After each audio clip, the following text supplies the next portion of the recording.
Welcome to Guide Guru. We hope this video helps. You start by powering the Ps5 off completely.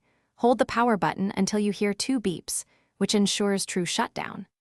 Once done, plug a DualSense controller into the console with a USB cable so you can control menus inside safe mode.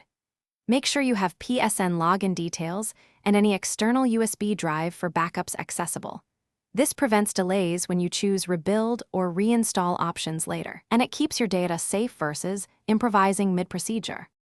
You now pick the right safe mode option. Start with Rebuild Database because it reindexes files and often fixes crashes without deleting data. If the screen is blank or flickering, use Change Resolution so the Ps5 outputs a compatible signal, then test the normal boot. If system software seems corrupted, choose Update System Software from USB or Internet. Make sure to avoid reset options until rebuild and updates are attempted because resets remove user data and are irreversible. You finish by restarting the console normally and confirming your games and settings load as expected.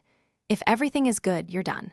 If problems persist, prepare a FAT32 or XFAT USB drive with the official Ps5 reinstall file and use Safe Mode's reinstall option. This reinstalls system software cleanly. One key troubleshooting tip. If reinstall repeatedly fails, try a different USB port or drive, and then contact Sony support. Sometimes hardware faults. Thanks for watching. Consider subscribing if we helped you today.